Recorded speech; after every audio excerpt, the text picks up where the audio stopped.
the camera cut to Republicans, Steve Scalise and the minority leader, jumping to their feet with thunderous applause. I'm wondering whether the more progressive wing of the Democratic Party was doing the same thing. I doubt it. This was a kind of mild sister soldier moment. Remember Bill Clinton, when he was running, saying, I want to be a different kind of Democrat, picked a fight with a black entertainer who had said some extravagantly sort of hostile things. Well, this was, in Joe Biden's mild way, this was his sister soldier moment, because he knows that defund the police is probably the most destructive political slogan in recent history. In this speech, it seemed to be that there was the nod to the progressive wing of the Democratic Party, but at each line, whether it was about immigration, whether it was about crime, talking about refunding the police, there was this nod to the moderate wing of the Democratic Party, to the suburban moms. There was no nod to the teachers union per se, and there was a nod to suburban moms saying we are going to keep schools open. Schools, education grades K through 12 is probably the most intimate friction between the government and the individual nowadays, because the schools, under the control of the teachers unions, have in many cases moved education grades K through 12 into an adversarial stance against parents themselves. And it is an extremely explosive problem for the Democrats. We said that this was going to be a different State of the Union because it was suddenly serious. You made the point that so many State of the Unions are unserious because of the last 50 minutes of the speech, a laundry list of political wants and desires. The very top of the speech was something special. Here is the president in Ukraine SOT 3.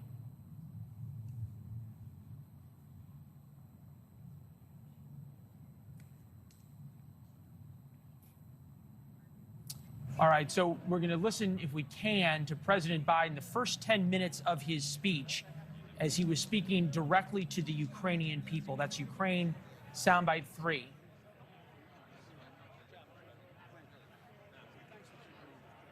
In the battle between democracy and autocracies, democracies are rising to the moment, and the world is clearly choosing the side of peace and security.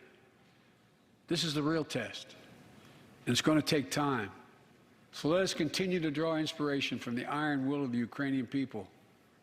To our fellow Ukrainian Americans who forged the deep bond that connects our two nations, we stand with you. We stand with you. Putin may circle Kyiv with tanks, but he'll never gain the hearts and souls of the Iranian people. He'll never extinguish their love of freedom, and he will never weaken the resolve of the free world. Iranian people versus Ukrainian people, you can be forgiven a slip of the tongue, but this was a different top of the State of the Union than you've ever seen? I think so, and the crucial moment in the entire speech was right there where he said, the democracies are rising to the moment. That's what has made the last 3 weeks quite historic. And there was a sly, almost amusing moment in there where the president said, without cracking a smile, even Switzerland has become involved in enforcing some of the financial penalties on Russia.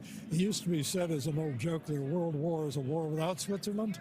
Switzerland has joined this one. Yeah, we're trying to listen in a little bit and see if we get any of the sound from the president saying hello to folks. There's not really anything we can hear. He has a couple of new enemies. Russian oligarchs was a big one there. He's going to take away their planes. COVID fraudsters was also on the list. These are popular enemies for a president to have. Evidently, we don't have that. We don't have we don't have that soundbite. We'll keep going. He was also not fond of the drug companies, right? And the corporations that don't pay taxes. Although those they're are old enemies, though. They are old enemies, but oldies but goodies from a Democratic president. We're going to get to the soundbite in a second, but is building a better America have any more chance than Build Back Better? Because at least from the speech, I couldn't tell a difference between the two. Well, there's a magic belief in labels in Washington. If you can't change reality, change the labels.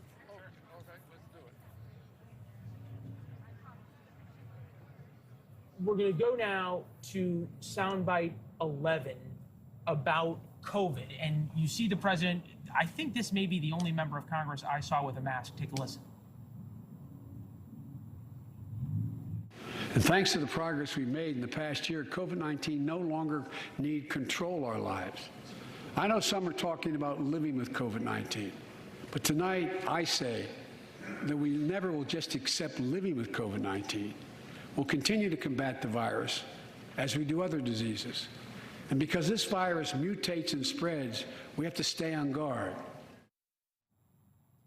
Does the president get credit from the American people for shutting down the virus as he would like? He'll get a kind of gratitude for ending what the American people really have ended on their own. It's been fascinating to watch a nation of 331 million people simply shrug and say we're done with what we consider irrational, constantly changing, self-defeating public health protocols.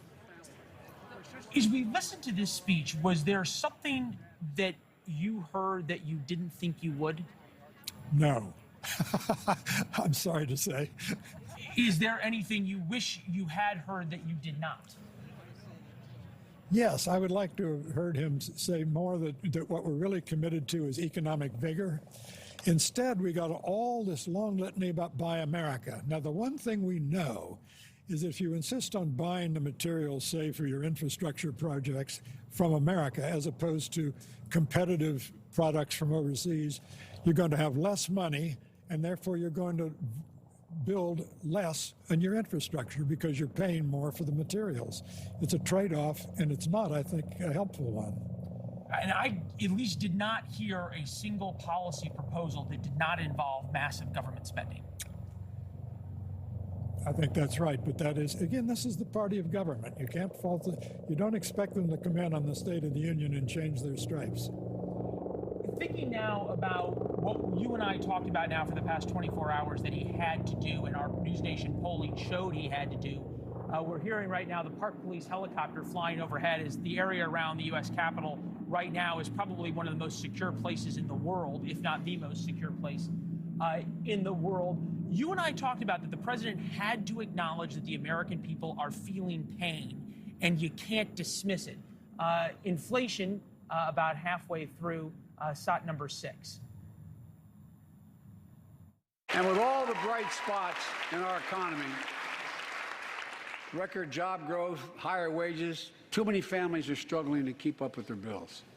Inflation is robbing them of gains they thought otherwise they would be able to feel. I get it. That's why my top priority is getting prices under control. Look, our economy roared back faster than almost anyone predicted. But the pandemic meant that businesses had a hard time hiring enough people because of the pandemic to keep up production in their factories. So you didn't have people making those beams that went into buildings because they were out. The factory was closed. The panic also disrupted the global supply chain. Factories close. When that happens, it takes longer to make goods and get them to the warehouses, to the stores, and prices go up. Look at cars last year. 1/3 of all the inflation was because of automobile sales. There weren't enough semiconductors to make all the cars that people wanted to buy. And guess what? Prices of automobiles went way up, especially used vehicles as well. And so we have a choice. One way to fight inflation is to drive down wages and make Americans poorer. I think I have a better idea to fight inflation. Lower your costs, not your wages. And spend an enormous amount more money. I felt when listening to it, it was, yes, I feel your pain, but it's not my fault. Well, first he trotted out a straw man. Some people say the way to fight inflation is to lower wages. I've never heard anyone say that. Yeah, I was curious. Then he said the way to fight inflation is, and I've forgotten what he said, the fact is the way to fight inflation is to don't start it in the first place. And the way you start inflation is too much money chasing too few goods, which is to say the way you start inflation is by increasing federal spending in trillion-dollar tranches, which is what we did. The president treated inflation as something like a summer storm that appears out of nowhere for no apparent reason. I think there are reasons for inflation. Well, and interestingly enough, and Nancy Pelosi previewed this, right? He was going to go through in the beginning of his speech and list all the things he had done for the American people. That was the American Rescue Plan. That was spending trillions of dollars that we didn't have on this. Interesting text I got from a keen observer in terms of what he didn't say, and we sort of touched on this a little bit, but no mention really of January 6th. Not much mention of climate change. There were some references to environmental justice, and we're going to do this, that, and the other thing. There did not seem to be the hard left progressive President Biden that we saw, say, last summer.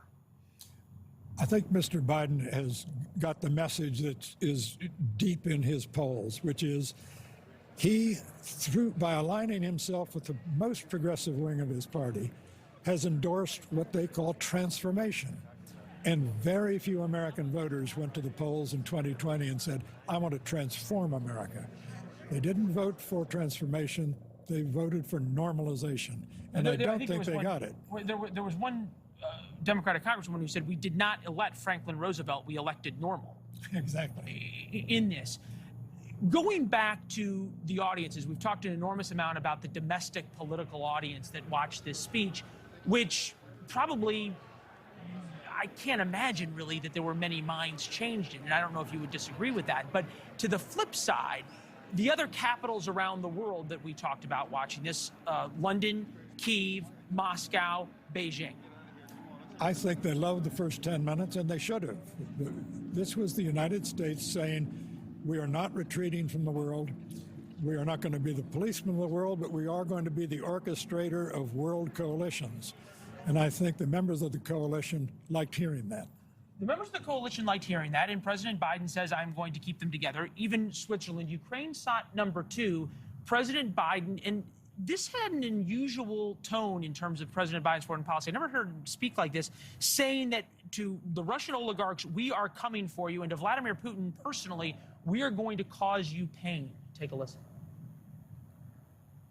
Tonight, I say to the Russian oligarchs and the corrupt leaders who built billions of dollars off this violent regime, no more.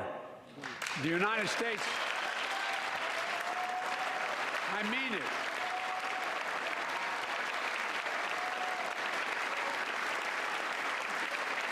The United States Department of Justice is assembling a dedicated task force to go after the crimes of the Russian oligarchs.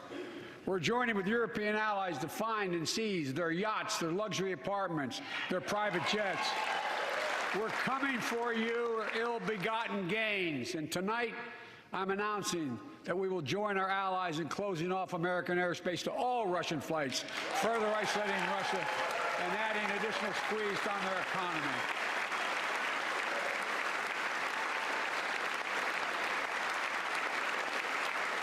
He has no idea what's coming. The ruble has already lost 30% of its value. Again, some of the best time at a podium by Joe Biden in his political career. Yes, when he said that the Russian stock market has lost 40% of its value, that's a stunning demonstration that in a globalized world, with nations all wound up in the same flows of capital, globalization is a way of bringing to heel renegade states. I've never heard an applause line in a speech in the capital of the United States about punishing another country in that way. I thought it was a stunning moment.